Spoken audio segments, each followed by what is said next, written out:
নমস্কার বন্ধুরা, নতুন একটা রেসিপি নিয়ে চলে এসেছি আপনাদের সামনে। আর সেটি হচ্ছে মোচার ঘন্ট। মোচার ঘন্ট একদম বাঙালি একটা রেসিপি, যেটা আমরা খেতে কিন্তু ভীষণ ভালোবাসি। কিন্তু মোচা কাটাটা একটু ঝামেলা, সেই জন্য আমরা একটু এড়িয়ে যাই। চলুন দেখে নিই মোচা কিভাবে কাটবো। এই মোচা কাটতে গেলে একটু সময় লাগে। তো প্রথমে এইভাবে মোচার ওপরের দিকে যে খোলাগুলো, সেগুলো তুলে তুলে যে ফুলগুলো রয়েছে সেই ফুলগুলোকে ছাড়িয়ে নেব। তো সেইটা করতে একটু সময় লাগবে, আর অবশ্যই হাতে একটু সর্ষের তেল লাগিয়ে নেবেন, না হলে কিন্তু মোচাটা কাটতে একটু সমস্যা হবে আর হাতেও দাগ থেকে যায়।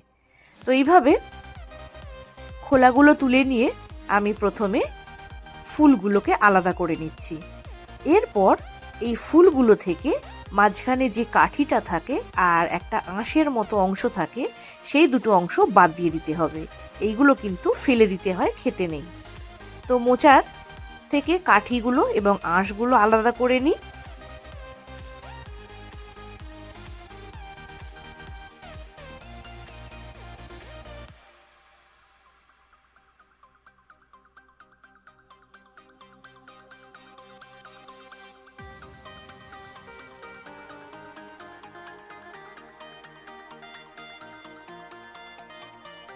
এইবার একটা ছুরির সাহায্যে একদম ছোট ছোট করে মোচাগুলোকে আমি কেটে নেব।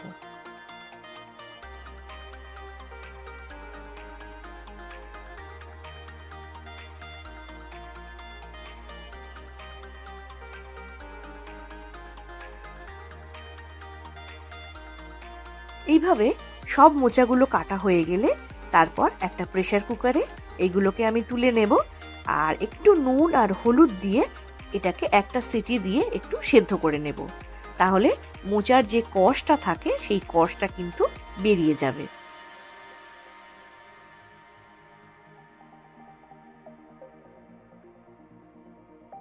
তাহলে একটু জল দিয়ে দিলাম, অল্প একটু জল, বেশি জল দেওয়ার দরকার নেই। দেব একটু নুন আর একটু হলুদ গুঁড়ো। এইগুলো দিয়ে একটা সিটি দিয়ে নেব, তাতে মোচাটা সেদ্ধ হয়ে যাবে আর মোচার মধ্যে যে কষটা থাকে সেই কষটাও বেরিয়ে যাবে।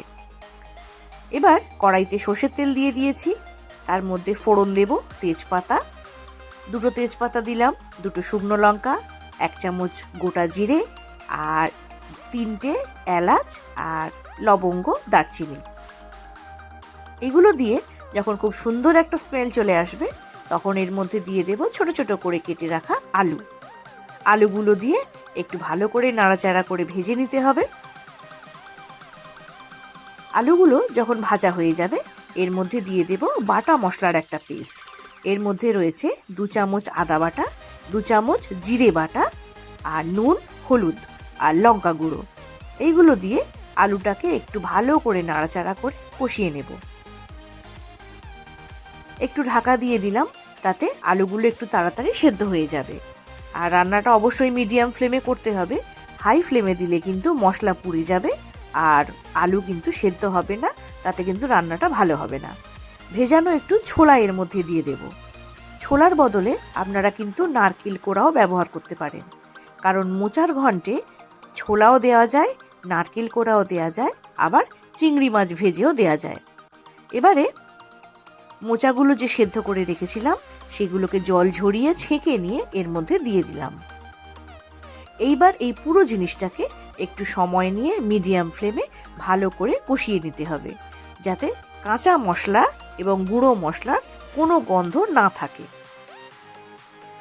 তো এইভাবে কষতে কষতে একটু ঢাকা দিয়ে রেখেছিলাম, ঢাকাটা খুলে নিয়ে ভালো করে আর একবার নাড়াচাড়া করে নেব এবং দেখতে হবে এখানে আলুগুলো সেদ্ধ হয়েছে কিনা। আলুগুলো যখন সেদ্ধ হয়ে যাবে, তখন এর মধ্যে একটু চিনি দিয়ে দেব, কারণ মোচার ঘন্ট একটু মিষ্টি মিষ্টি হলে খেতে কিন্তু ভালো লাগে। এইভাবে কিন্তু নাড়াচাড়া করে নিতে হবে, তাতে মোচার ঘন্টটা কিন্তু একটু মাখা মাখা মতো হবে। আর এইভাবে খুন্তিটা দিয়ে একটু গেলে গেলে দিলে তাতে তরকারির যে টেক্সচারটা সেটা কিন্তু খুব ভালো আসে। তো দেখতেই পাচ্ছেন আমি একটু নাড়াচাড়া করে নিচ্ছি। রান্নাটা অলমোস্ট শেষ হয়ে গেছে। 1 চামচ ঘি আর একটু গরম মশলা, এই দুটো কিন্তু নিরামিষ মোচার ঘন্টে অবশ্যই দিতে হবে। খুব সুন্দর একটা স্মেল চলে এসেছে ঘিয়ের গন্ধের জন্য আর গরম মশলার জন্য। ঘি আর গরম মশলাটা দিয়ে খুব ভালো করে নাড়াচাড়া করে নিয়ে এটাকে আমি গ্যাসটা বন্ধ করে নিয়ে 5 মিনিট ঢাকা দিয়ে রেখে দেব। তাতে কিন্তু পুরো রান্নাটা একদম সুন্দরভাবে তৈরি হয়ে যাবে। তো দেখুন কত তাড়াতাড়ি আমাদের মোচার ঘন্ট তৈরি হয়ে গেল। গরম গরম ভাতের সাথে পরিবেশন করুন, জাস্ট জমে যাবে। দেখা হচ্ছে পরের ভিডিও।